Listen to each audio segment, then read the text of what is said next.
So last time we talked about photolithography, the light source and the mask and the system. So now we look at the resolution of the photolithography. So to study the resolution, so we need to know about the light diffraction. Here the light diffraction, so we have the plane wave, and this is aperture. So you can consider this one as a mask. This is like a photo mask. On the photo mask, we have a small opening here. We have a small opening on the photo mask. So this part is chrome, and we have glass on the glass. So you can see the light right after the mask opening is the light intensity is something like this. So this is the ideal case. But after some distance, you can see the light, the profile become this irregular profile. So this one is the near field. Very, very far away, so we have the far field. Far field is called the Fraunhofer diffraction. So near field is called the Fresnel diffraction. For the far field, we have the light intensity something like this. I will put a lens. I will put the objective lens. Then this light intensity will form image. On the image plane. F. So now we look at the near field first. Near field Fresnel diffraction. So this corresponds to the case of the contact or proximity exposure. Let me see contact proximity. If you remember here, so this one is contact, this one is proximity. So we have a gap. Between the photo mask and the photoresist. So this is the near field. So we have this is the photo mask. So this one you can consider this one as the chrome photo mask, and this is the opening with the width W width, and then we have a gap. This is the gap here. And here is the resist, and this is the wafer. So the light intensity profile in the resist is something like this. So we can see that so the edge of the image rise gradually from there. You can see the light intensity rise gradually from 0 to the certain value. So the intensity oscillate. Light intensity oscillate. You can see the oscillation here, and oscillation decays as one approaches the center of the image. You can see it's more flat here, less oscillation. So the oscillation is because of the constructive and destructive interference of the Huygens wavelength. So if you want to know, you can check Huygens principle from the internet, and we will talk more about the Huygens principle next term in the AE 353. So basically the Huygens wavelength, you can see for this opening we have many we say a delta x, a dx. So we have many, for this small opening, we divide into many small parts, that's a dx.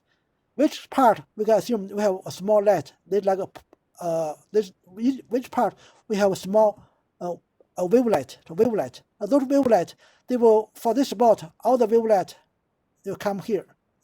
And they will interfere. Constructively or destructively interfere.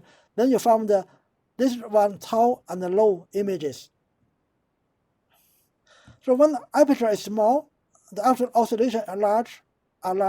When aperture width is large, the oscillation rapidly die out, and one approach the Ray optics for the big apertures. So this gives you because of this slope here, this limits the resolution. So it's given by W is given by lambda G, roughly. This makes sense, I think. You see, smaller lambda gives you smaller resolving power, smaller feature size, higher resolution. Smaller gap also gives you higher resolution. That means smaller minimum feature size that can be resolved. So here, this is the roughly, but here you have the G plus T over 2. That means the gap is counted from here to the middle.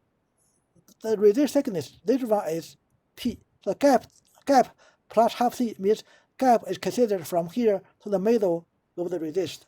And there is also a factor 0 over 2 in the front. So this formula is very difficult to derive. So you just need to know about it. It's okay. So roughly lambda G is the resolution for the proximity exposure. So now we look at the far field of Fraunhofer diffraction for the projection exposure. For the projection exposure, so this is the projection exposure. So we have the photo mask, and we have a lens, objective lens, and we have image on the resist. So we have a lens to collect the light, and the same thing here. So we have a lens. This is the lens. So the light will be collected to form the image at the focal plane. To form image here at the focal plane. So this is the projection lithography. But actually, another focal plane is a little bit distance away from the focal plane. So you can see this one is the proximity as we have seen in the previous slide. This one is the far field. This is the far field. This corresponds to the case of the projection exposure. So you can see this is the light intensity for the far field. You see we have the maximum, here, and if we look at the dashed line, we have another maximum here, another maximum here. We have many maximum and minimum. So here, the I should be normally we say it as E. So this is the amplitude. Amplitude E. So this one can be the solid line can be higher than 0 or smaller than 0. So the intensity is proportional to E square. This is the intensity proportional to the amplitude square. So the intensity is the dashed line. You can see it always positive. And we have one major peak and we have smaller peak here. So those smaller peak is the order. We call it diffraction order. So this is the zero order. The zero order here corresponds to this peak. The zero order here, the first order here. This one is first order corresponds to this small peak. Then we have second order. So this is the second order. So we have many diffracted light. So those peak is the diffraction order. So how much light is collected? This determines on the size of the lens. So obviously, the larger the lens, more diffracted light will be collected. So the capability for the lens to collect the light is the numerical aperture. So numerical aperture is defined. Numerical aperture is the optical system, is a measure of the ability of the lens to collect the light. It's defined as n sin alpha. So n is the index of the medium. Here if it is higher than n equal to 1. Otherwise n is not equal to 1. Sin alpha. So alpha is this angle here. This is alpha. So you can see the larger the alpha angle, the bigger the lens, right? So the numerical aperture is the capability of the lens to collect the light. The larger numerical aperture, the bigger the lens, and the more light will be collected. So this is also an important concept for the optical microscope. Now here's the numerical aperture. I will look at here. I will buy an optical microscope. You can see more here. Yeah, you can see. I will buy the objective lens for the optical microscope. You see, have the number here. This one is 4. Numerical aperture 0.1. Numerical aperture 0.25, 0.65, and 1.25. But here you see the word oil. When you have in oil, you have numerical aperture higher than 1 because the index n is higher than 1. So here the same thing. So 0.1, when you have 100 times, you can have the numerical aperture to be 1.25. But this is because of the you use immersion oil. So we have the oil. The index for the oil is 1.5. Then you can get numerical aperture to be 1.25. This is the idea of the numerical aperture.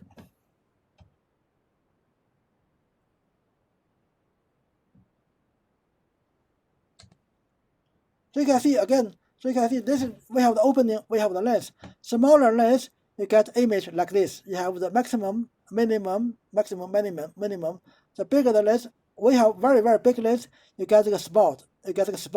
But this is not in the same scale. This one actually should be much smaller. This spot than the spot here. So this is the idea of we have bigger lens. It's better focused. So the light intensity here, the spot like this, is given by something called area disk. For example, if you have a lens, this is the sunlight very far away. You have the perfectly plane wave, then it will be focused to the focal point. If you look at the focal point, it is not a point. It is actually, if you look at here, it's not a point. It is actually something like this. So how the feature set here, the feature set here depend on the size of the lens, how big is the lens, and also depend on the wavelength.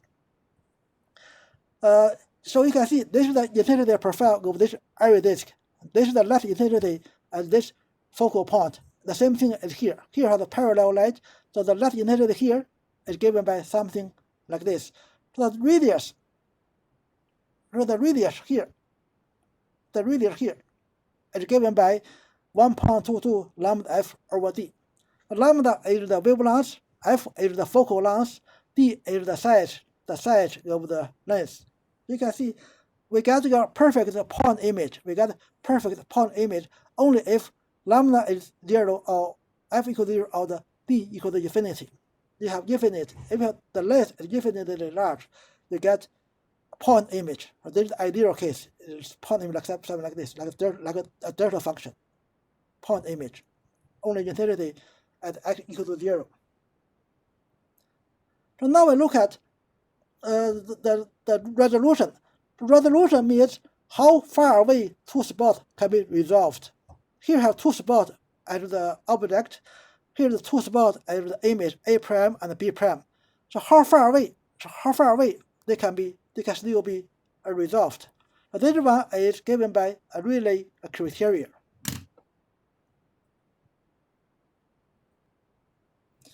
Here are the two images. This one you can consider this one as this one maybe you can say is A prime. This one is A prime, and this one is B prime. You can see in this case the two images are well resolved. There are two. Each of them is some A or B. Each of them is something like this. This is well resolved. When they are too close, it's unresolved. So how far away we can still say that it is well resolved. So this is given by the Rayleigh criteria. So Rayleigh suggested that a reasonable criterion for resolution is that the central maximum of each point source lies at the first minimum of the array pattern. That means the maximum to this part. So this is the maximum of the B prime. If this is B prime. So maximum of the B prime overlap with the minimum of the A prime. Then we say A and B, A prime and B prime, they are well resolved. So in this case, we do not care about how far away it is A and B. We do not care about the distance here. We care about the distance here because we want to know how small, how close we can put on the resist on the wafer. This is the wafer. So we care about how close they can be put on the wafer and they can still be resolved. We don't care about A or B. So this is the Rayleigh criteria. Other criteria is kind of arbitrary. You can see something different. We say less than or more than that. But this is a roughly estimation of whether two spots can be resolved or not. So this Rayleigh. So now we look at this Lord Rayleigh. So he had other discoveries.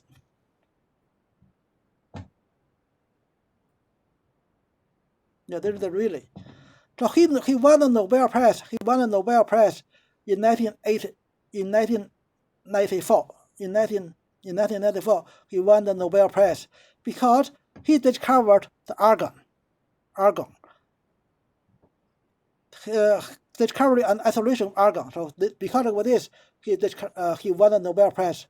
But actually, another thing, a big thing from him is the Rayleigh scattering. Where is it? Rayleigh scattering. So we know that the color, the sky is blue. The sky is blue. So why the sky is blue? So this is because of the Rayleigh scattering. So Rayleigh scattering said that. So the Rayleigh scattering said that. So the longer the wavelength, the the smaller the scattering is something. Well, let me see whether I can write here or not. I cannot. So you see, so the scattering is universally proportional to the first power over the wave loss.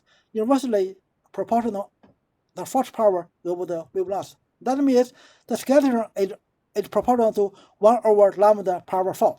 So the blue light has short wave loss, so it's more scattered than the red light that has long wave loss. That's why when you look at the sky, when you look at the sky,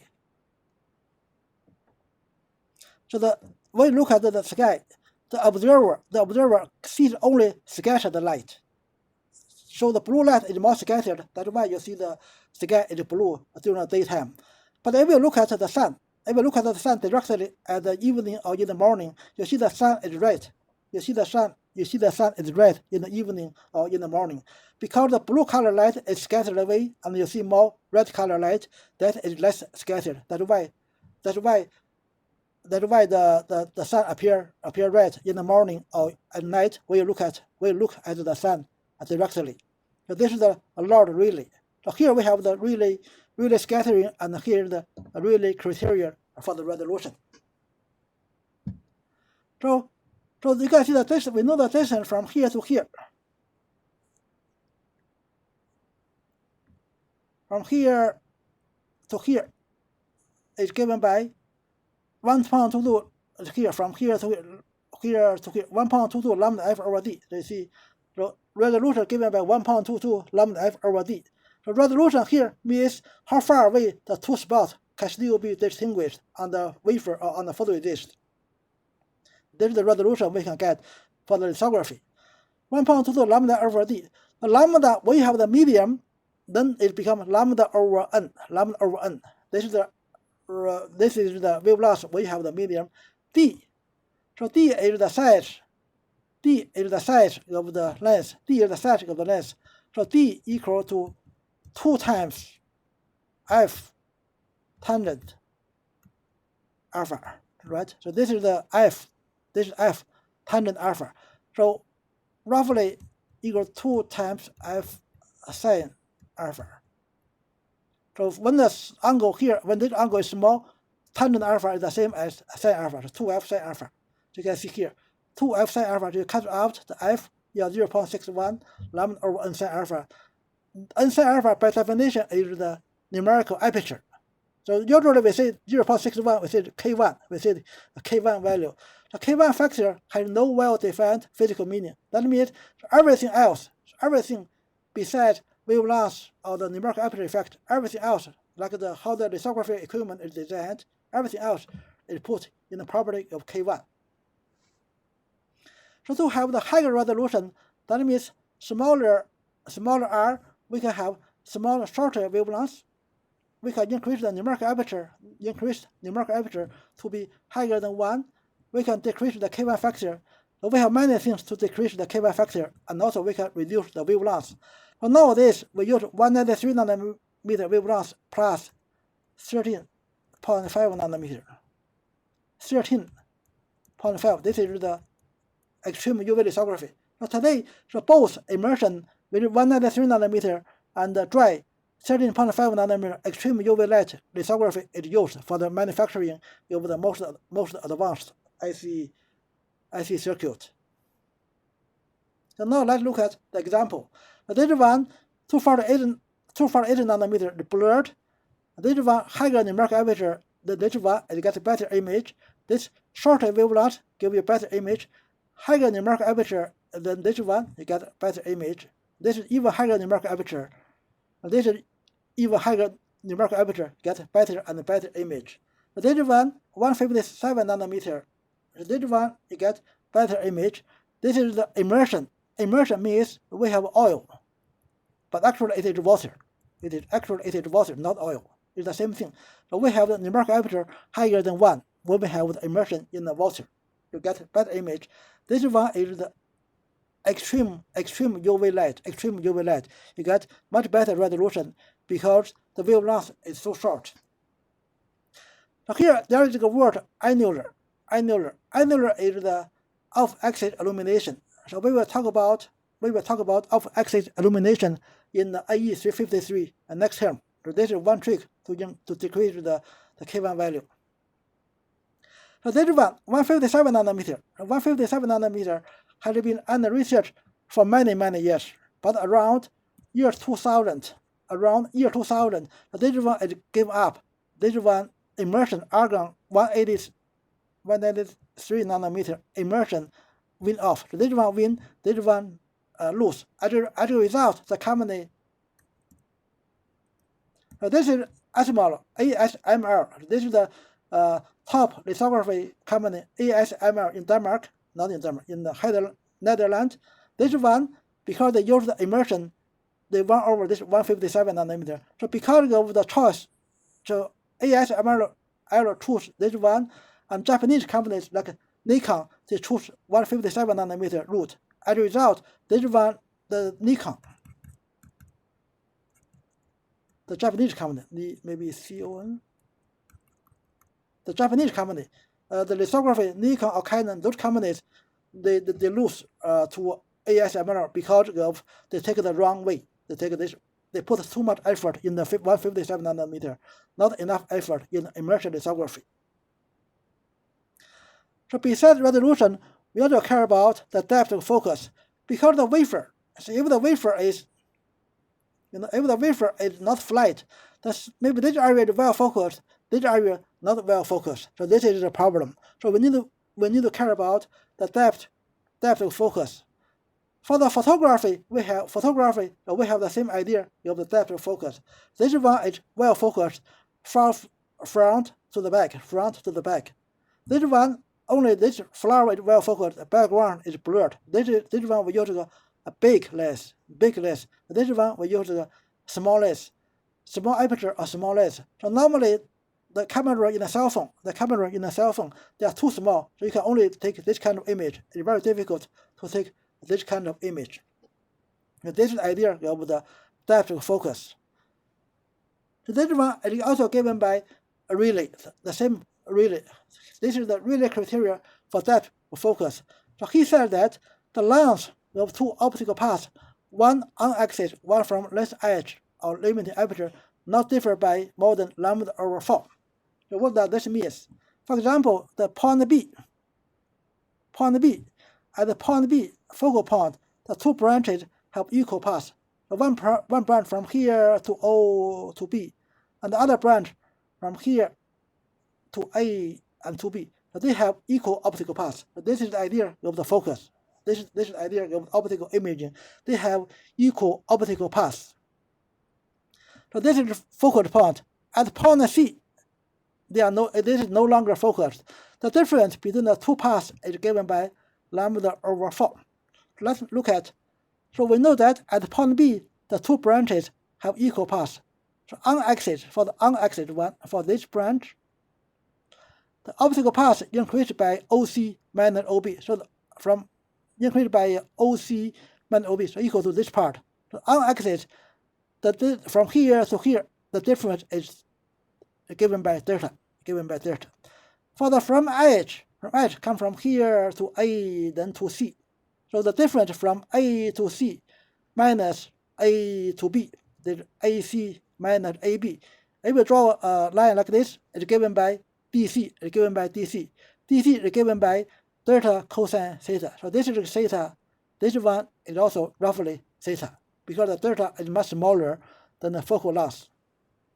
So then you have delta minus delta cosine theta, delta minus delta cosine theta equal to lambda over 4. So this is the Rayleigh criteria. And then we can say this is the cosine theta.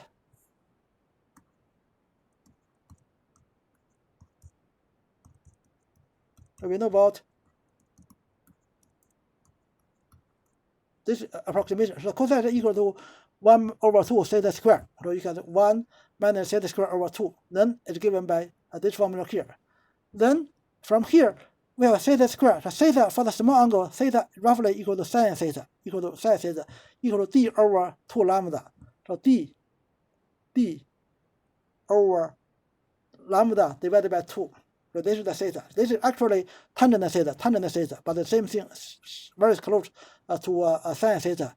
This is given by numerical aperture. You can see sin theta is numerical aperture for the case of the n equal to 1. N equal to 1, the sin theta equal to NA. Then you can find out the depth of focus delta is given by lambda over 2. So delta from here, this one, you can see delta equals lambda over 2 theta squared, so equal to lambda over NA, theta is NA, so 1 over 2 is replaced by this K2 value. It is given by this formula here. This is the depth of focus. So you have the plus, you have the minus, because you have the, this one is, you can draw, so the, it can be defocused this way, it can also be defocused the other way. That's why you have the plus and the minus. So this is the depth of focus. So now let's look at a better way to describe the image contrast, to describe the image of contrast. So here we assume we have a mask. This mask is the line array. It is a line array structure like this. Block, open, block, open, block, open. So this is the mask. Then after the length is found image on the resist, something like this. This one is 4 times smaller. So the feature set here is 4 times smaller than the feature set on the mask because we have the 4 times reduction. So ideally, the light intensity should be something like this. But because of the diffraction, the light intensity on the wafer become something like this. So same thing here. This is the mask, this is the length, the light intensity is something like this. If you draw it, it's like this. So the MTF is called the modulation transfer function, is defined as Imax. This is the Imax. This is I minimum minus I minimum divided by Imax plus I minimum. This way give you some more accurate description of the image contrast. Because what we see previously, the relay criteria is too rough. We need a better way to tell about the resolution. So this, by defining the modulation transfer function, later on we can figure out what is the resolution, which is more accurate way than the relay criteria resolution.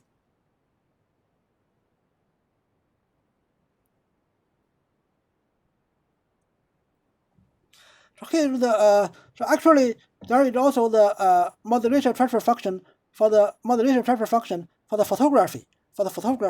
You can see here because lithography is kind of similar to the photography. So A is the original test pattern. This is the test pattern, and this is the intensity. C is the line profile of the test pattern. It's perfect. So B is the image after the photography. So B is the photography image. You can see it got blurred, and this is the light intensity. So here it's okay. We can still have the maximum, minimum like 1, minimum like 0. But when you get closer and closer, you can see the contrast becomes smaller and smaller. But this is the idea of the modulation transfer function. So obviously, the closer they are, the smaller the pitch. That means higher spatial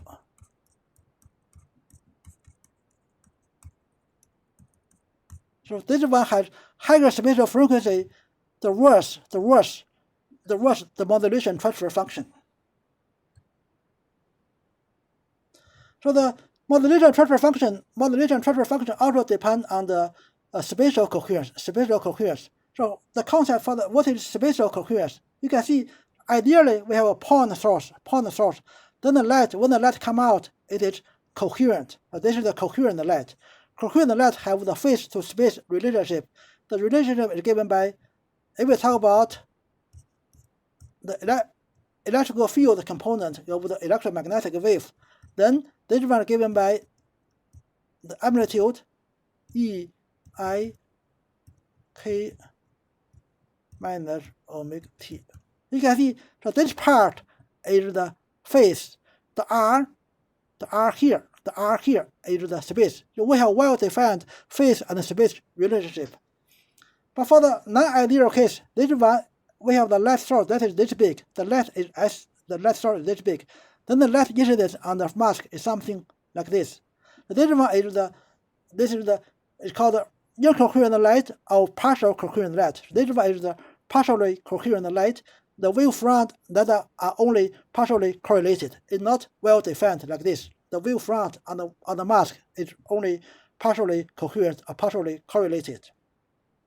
So the S is the spatial coherent S is defined as the source diameter S divided by the aperture diameter, which is D. So this is the spatial coherence. So it is an indication of the angular range of the light wave incident on the mask. You can see here we have everything is normal to the mask. For this case, so we have the light that has the inclined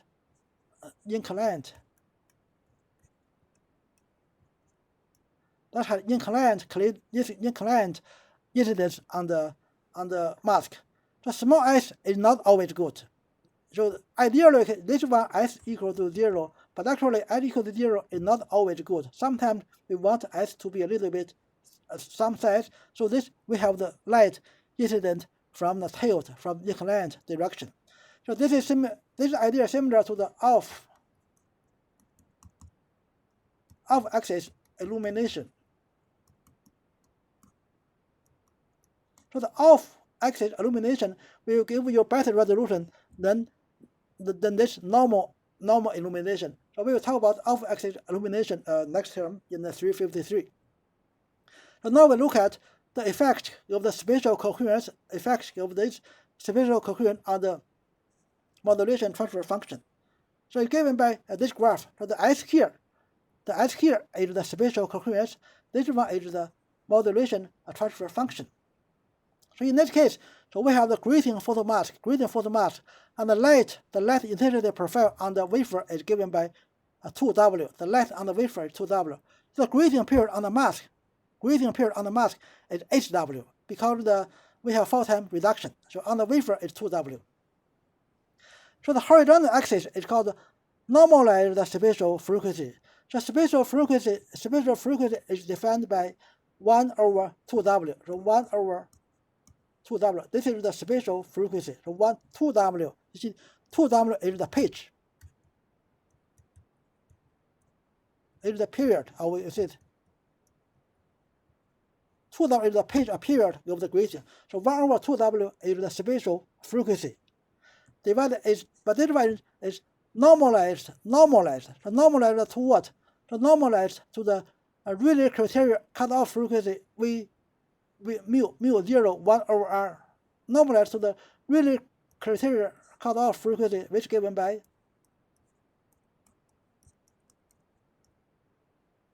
this one, right? NA given by this one. So this is axis 1 over 2W normalized to 1 over 0.61 lambda over NA. This is the Rayleigh criteria. So this is the x-axis. So y-axis is the modulation transfer function. So now let's look at whether this makes sense or not. So you can see, so the higher frequency, the smaller modulation transfer function.